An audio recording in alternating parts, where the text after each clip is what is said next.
Spoštovane gledalke, cenjeni gledalci, lepo pozdravljeni v še eni tedenski izdaji na televiziji Celje. Tokratna, bi lahko rekli, je turistično obarvana. Kaj kmalu predstavimo v pogovoru v živo osrednjo turistično prireditev v Šentjurju, to je Šentjurjevo 2026. Z našo kamero pa smo šli tudi v Rogatec, kjer so predstavili njihovo turistično sezono. Ampak preden gremo v Rogatec, gremo najprej v Šentjur. Spoštovane gledalke, cenjeni gledalci, ob sebi pozdravljam tokratnega gosta tedenske izdaje.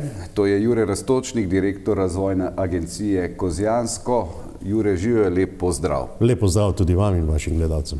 Ja, in danes bova odprla temo. Tukaj v ozadju že vidite Zgornji trg Šentjur, ki bo zopet osrednje dogajališče največje turistične prireditve v Šentjurju. To je Šentjurjevo, letos številko seveda 2026. Že kmalu, čez slaba 2 tedna oziroma dobrih 10 dni oziroma 10 dni se bo pričelo pestro, skoraj dvotedensko oziroma skoraj malo več kot dvotedensko dogajanje v okviru letošnjega Šentjurjevega. Pa bi Jure najprej predstavila, poleg razvojne agencije Kozjansko, kdo so še mogoče vsi ostali deležniki, ki sodelujejo pri tem res velikem projektu. Jih je veliko, mogoče vseh ne moreva našteti, ampak tiste, ki bi najbolj izpostavil. Ja, Šentjurjevo je v osnovi je glavni organizator mestna skupnost Šentjur. Razvojna agencija Kozjansko seveda pomaga pri vsebinskem delu in pri organizaciji Šentjurjevega sejma. Občina Šentjur pomaga seveda finančno pri izvedbi same prireditve. So pa za posamezne dogodke, prireditve, neke manjša dogajanja znotraj posameznih dni, seveda tudi drugi organizatorji. Moram reči, da se v zadnjih letih v samo organizacijo vključuje tudi zelo veliko prostovoljcev, predvsem iz četrtne skupnosti Kameno-Botričnica, ki dejansko v bistvu kar veliko tega fizičnega dela opravijo, tako da dejansko lahko resno vsi obiskovalci doživijo en tak utrip nekega sejma iz nekih starih časov, iz prehoda 19. v 20. stoletje, ko je županoval naš veliki rojak Gustav Ipavec. Tako. Jure, greva kar na sam program letošnjega Šentjurjevega. Torej, kdaj začnete, kdaj končate in katere so mogoče tiste najbolj vidne prireditve, na katere bi povabila? Ja, začnemo že naslednji petek, 10. aprila, z slavnostno akademijo mestne skupnosti, na kateri bodo podeljena priznanja. Potem pa nekako počasi stopnjujemo dogajanje. V nedeljo je nastop pevcev kulturnega društva Kalobje, potem v sredo je revija otroških pevskih zborov, mi smo pomlad, potem pa v četrtek nekako se že predstavljamo v Zgornji trg, ker bo občina vsem novorojencem iz leta 2025 podelila medovito drevo. V petek se pa začne tisto osrednje Šentjurjevo z tradicionalno postavitvijo mlaja. Mogoče za tiste, ki ne vedo, to je zdaj že takšna tradicija, zdaj že koliko, skoraj 10 let? Če se ne motim, smo začeli tam nekje 2010-2011 za postavitvijo maja. No in mogoče za tiste, ki pa bi jih pritegnilo še od drugod, da bi šli to pogledati, zakaj je to takšno posebno dogajanje in kaj bo še potem sledilo v petek in verjetno najpomembnejši dan, to je sobota 18. Ja, v sam petek ste seveda vabljeni vsi tisti, ki želite, da bi si ogledali, na kak način so včasih postavljali mlaj.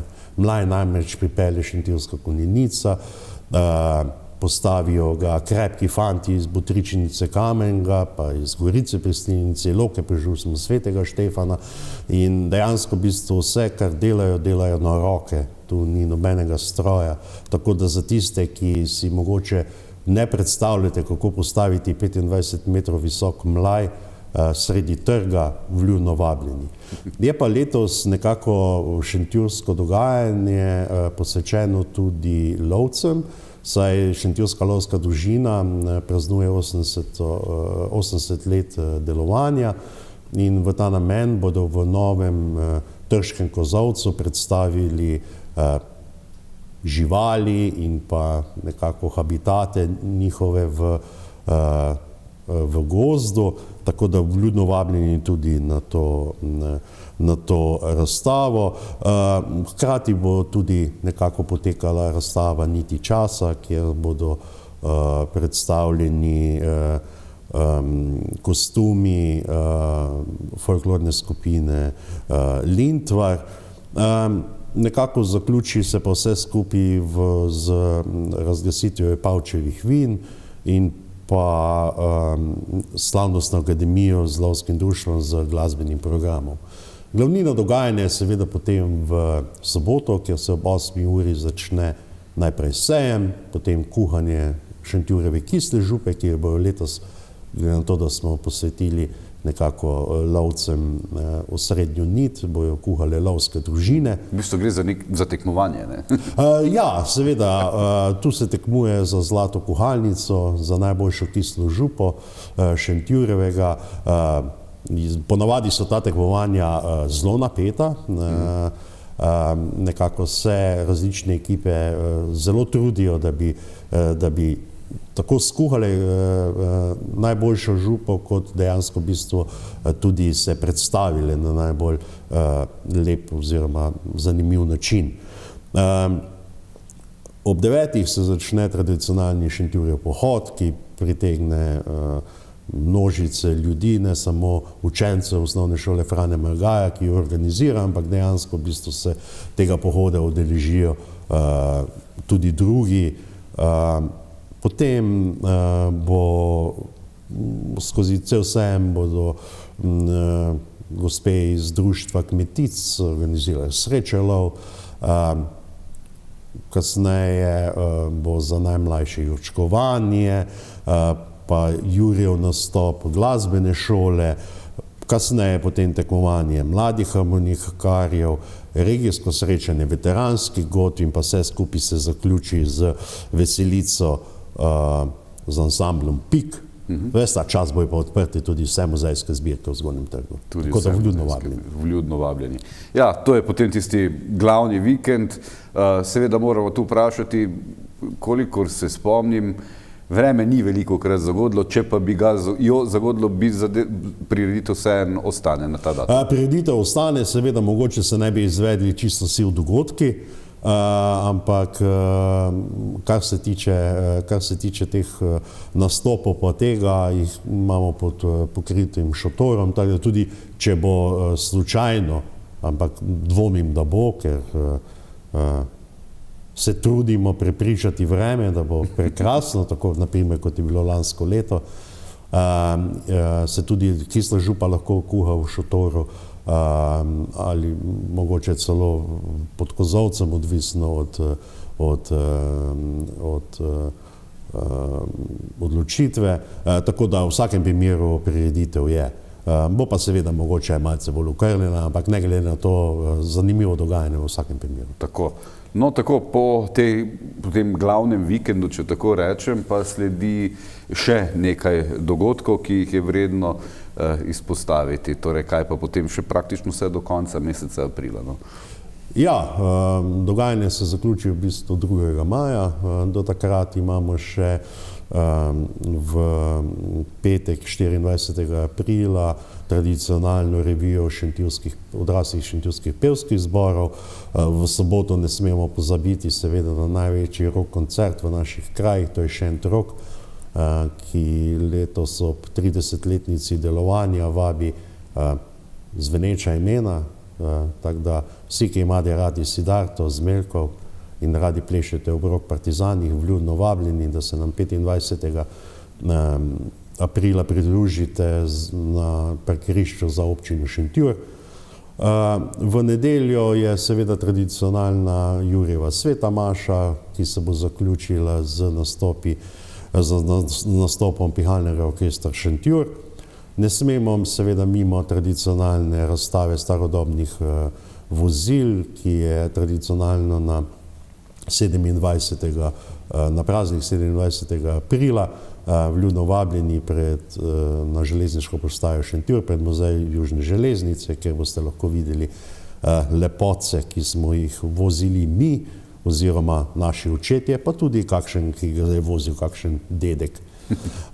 In pa vse skupaj se zaključi z etnokoncertom na cerkvi na Botričnici. Letos nastopa etnoskupina Nojek. Tako. Pestro, torej Šentjurjevo, vabljeni vsi v Šentjur vse od 10. aprila do 2. maja. Vse te informacije najdete tudi na spletnih straneh Šentjur Tur, verjetno tudi Turistično-informacijski center Šentjur in tudi v medijih, pa izvedeli ste tudi iz prve roke tukaj na televiziji Celje. Jure, mogoče bi še malce nakratko tudi na splošno turizmu. Razvojna agencija Kozjansko, oziroma bom rekel Šentjur, je obdržal tale znak Slovenija Green, pa je v okviru tega dogajanja pripravljate, oziroma v okviru tega turističnega dogajanja pripravljate tudi še eno posebno prireditev, no? Tako je. Znotraj v bistvu destinacijskega menedžmenta, kar se turizma tiče, je Šentjur že vrsto let sodeluje v certificiranju za zeleni znak. Tako smo zdaj že obdržali oziroma podaljšali srebrni znak, kar dejansko v bistvu pomeni, da smo, glede na to, da ne moremo reči, da je Šentjur v naši regiji eno izmed bolj prepoznavnih turističnih območij, ne glede na to, številke kažejo, da rastemo in da se obnašamo zelo trajnostno. In ravno z nekimi trajnostnimi akcijami želimo spodbujati prebivalce in pa tudi obiskovalce k bolj odgovornemu ravnanju, kar se tiče varovanja okolja. Tako bomo letos najprej 6. oziroma 8. aprila znotraj dogajanja Zdravega mesta prvič organizirali na stojnici Tica izmenjevalnico oblačil, ki jo bomo potem ponovili tudi na samem Šentjurjevem, tako da vsi vljudno vabljeni, da prinesete svoje in odnesete tisto, kar vam je všeč. Tako. Potem pa sta tukaj še v okviru recimo te turistične teme še dva dogodka, ki se vedno bolj prijemata, lahko rečem, da postajata že tradicionalna. Sicer v mesecu maju, tale Kul bazar je kar kul, no, sem slišal, pa še en projekt zgodbe naših ljudi bi še to na kratko predstavila. Kul bazar je tak, bom rekel, zelo lušten projekt, kjer dejansko skušamo prikazati kulturo in pa kulinariko prebivalcev naših krajev, ki so se preselili iz tujih držav. Gre za res simpatičen dogodek, kjer obiskovalci lahko doživijo dejansko nek kanček sveta v naših krajih. Gre sicer za dvoletno prireditev, oziroma se vsake 2 leta ponavlja, tako da vljudno vabljeni 16. maja v Zgornji trg pod Kostanje, ker bo dejansko v bistvu svet v malem. Kar se tiče pa posebnega projekta, ki smo ga začeli v lanskem letu, so to zgodbe naših ljudi. Tu gre pa za video in zvočne intervjuje z Šentjurčani, ki kakršnokoli zaznamujejo življenje v naši občini, predvsem iz turističnega področja, pa tudi iz kulture, športa in ostalega. Tako da vsi, ki si želite podrobneje spoznati ljudi, ki oblikujejo nekako podobo destinacije Šentjur, da nas obiščete. Pa na tem mestu naj se še pohvalimo, da smo v letu 2025 zabeležili kar velik porast obiskovalcev, imamo namreč kar 18% več prihodov turistov kot v letu 2024, prihajajo kar iz 53 držav, predvsem iz Nemčije, Hrvaške, Italije, Madžarske, pa tudi Poljaki so, Nizozemci, in 80% od 9300 nočitev so opravili prav tujci, kar je za nas zelo spodbudno. Tako, in kar se tiče turizma, mogoče še tu kmalu, no, verjetno tudi nove možnosti za, bom rekel, nove spalne kapacitete v Šentjurju, ne? Tu moramo omeniti, da je podjetnik Marjan Bohorč bil uspešen na javnem razpisu Ministrstva za gospodarstvo, turizem in šport in proti koncu, se pravi konec maja, v začetku junija bo povečal svoje lastne nastanitve, tako da bo tudi končno skoraj za cel avtobus ljudi lahko prespalo v Šentjurju, kar je žal od propada oziroma zaprtja hotela Žonta bilo pri nas nemogoče, tako da seveda se nadejamo še boljših rezultatov za naslednje leto. Tako. Jure, čisto za konec pa na kratko še o eni pomembni stvari, ki jo pripravljate znotraj Razvojne agencije Kozjansko oziroma ki deluje, no, bom rekel bolje. To je Ljudska univerza Šentjur. Kam lahko povabimo zdaj v tem obdobju, kaj pripravlja znotraj Ljudske univerze? Ljudska univerza Šentjur kot organizacijska enota je seveda zadolžena za aktivnosti na področju izobraževanja odraslih. Tako trenutno poteka včlanitev v brezplačne programe v sklopu projekta Temeljne kompetence in sicer program začetnega tečaja španščine in pa digitalne pismenosti za odrasle, ki se bo sicer začela v septembru. Tako da vsi tisti, ki želite se naučiti špansko ali pa bolje uporabljati vse digitalne naprave, ki nas obkrožate, bili vabljeni, da se prijavite.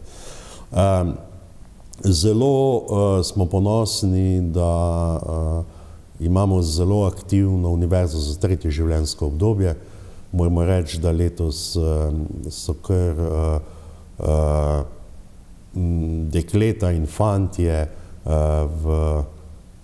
se pravi v času pokoja zelo aktivni, predvsem na skupinski jogi z Zdenko in pa telovadbi gibčno z Estelo. Je pa to ena taka lušen program, v katerem vabim tudi tiste, ki še mogoče zdaj se niste včlanili. Včlanite se, kajti za vsakega se najde sigurno nekaj. Tako. Ko smo že pri lušnosti, pa še mogoče še ena zadeva, ne? V lanskem letu smo začeli z lušnimi pogovori. To so pogovori z Šentjurčani, ki delujejo izven Šentjurja, bodisi nekje v Sloveniji, bodisi predvsem pa v tujini.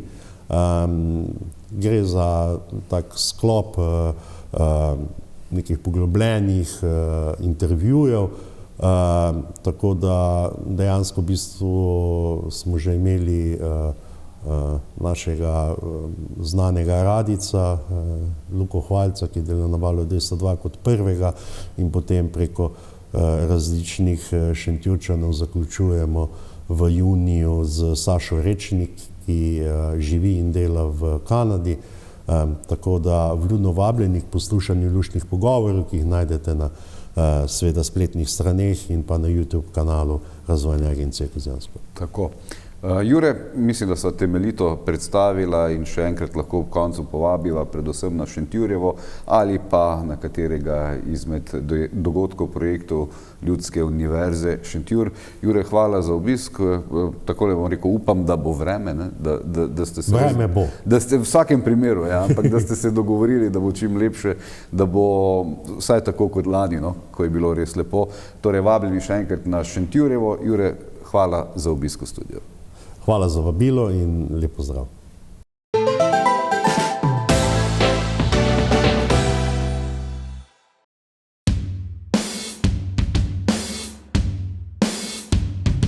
MeTeam predstavlja enostavno uporabniško videokonferenčno orodje, ki omogoča hitro in zanesljivo komunikacijo tako znotraj, kakor zunaj vaše organizacije. Omogoča vam organiziranje projektnih skupin, snemanje konferenc, glasovanje ter beleženje in shranjevanje podatkov. Je orodje, ki predstavlja idealno rešitev pri sodobnem načinu vodenja ter komunikaciji tako s partnerji, strankami kot tudi zaposlenimi. Delovanje sistema pa spoštuje vse predpise o varnosti podatkov, saj vsi podatki, s katerimi upravljate, ostanejo v vaši državi. V kombinaciji s pametno tablo Novatel Clever Touch pa postane orodje MeTeam resnično popolno. Pametna tabla namreč omogoča pisanje, risanje in prikaz interaktivnih vsebin, ki jih s pomočjo orodja MeTeam delite neposredno v videokonferenčnem pogovoru. Ob tej izjemni kombinaciji orodja MeTeama in pametne table Clever Touch bo deljenje vsebin ter poslovno komuniciranje postalo res enostavno in brezskrbno.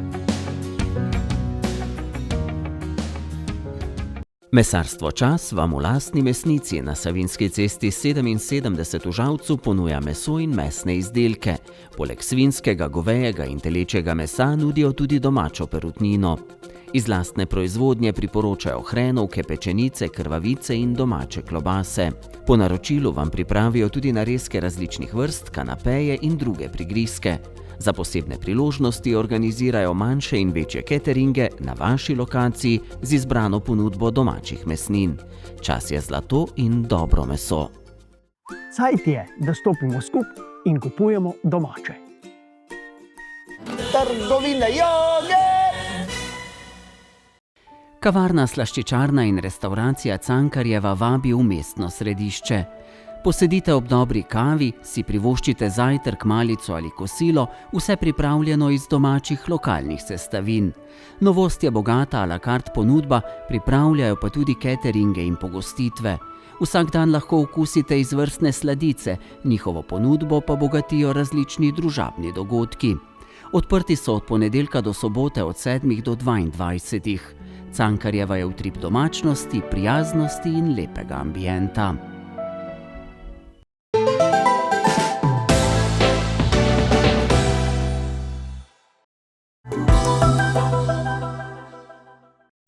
Z našo kamero pa smo bili tudi tokrat na terenu, odpravili smo se v občino Rogatec, tam so namreč na dvorcu Strmol, natančneje Zavod za turizem, kulturo in razvoj, predstavili letošnjo turistično sezono. Preverimo, kaj se je dogajalo oziroma kaj pripravljajo za letos.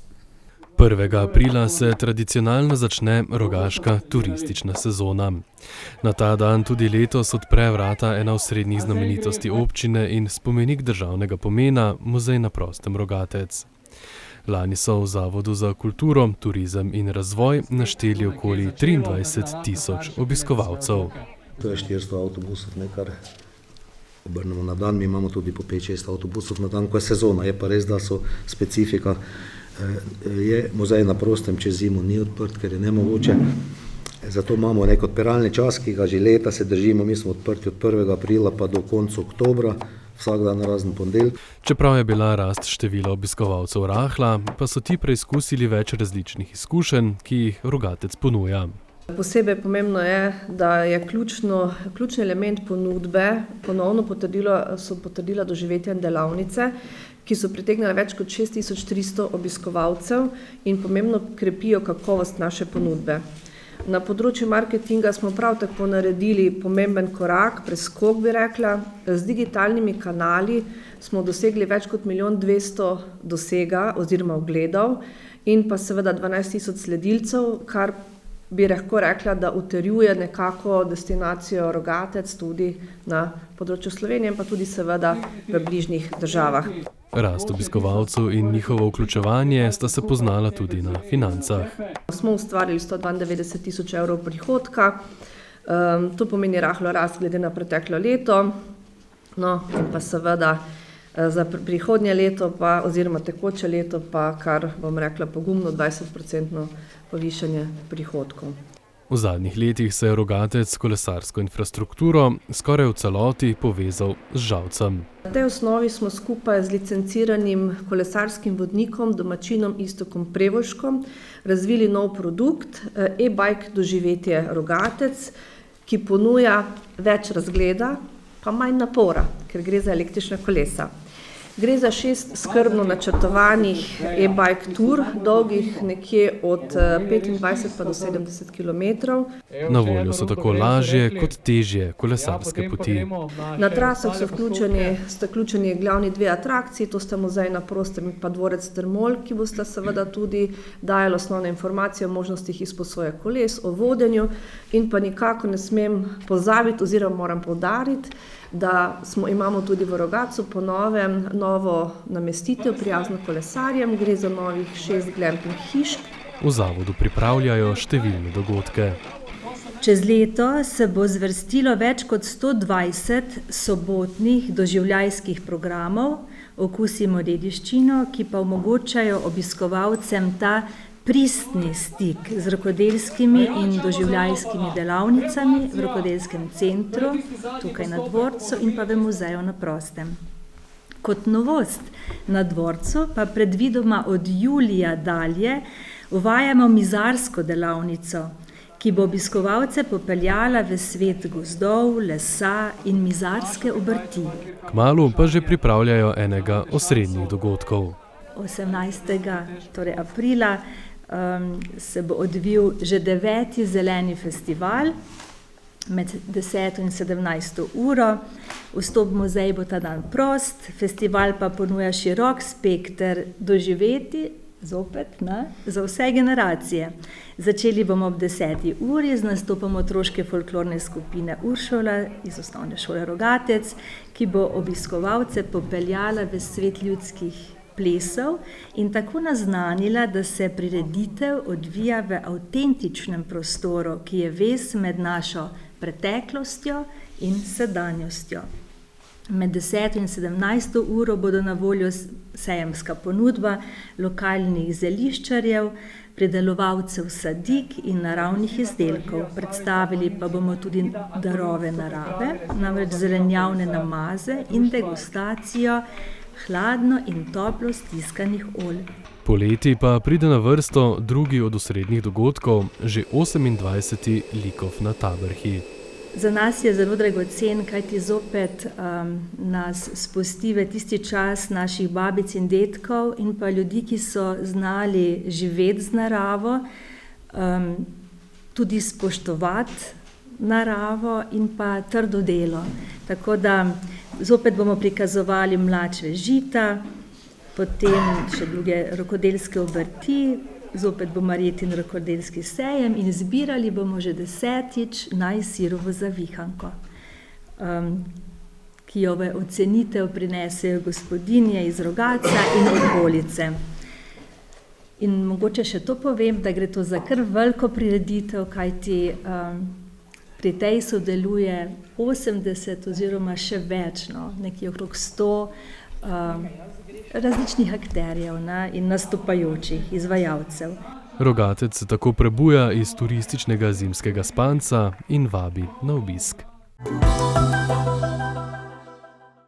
Prišli smo do konca še ene tedenske izdaje, ob koncu se samo še zahvalim za vašo pozornost in tako kot vedno povabim k spremljanju prihodnjo sredo. Do takrat pa lep pozdrav in srečno.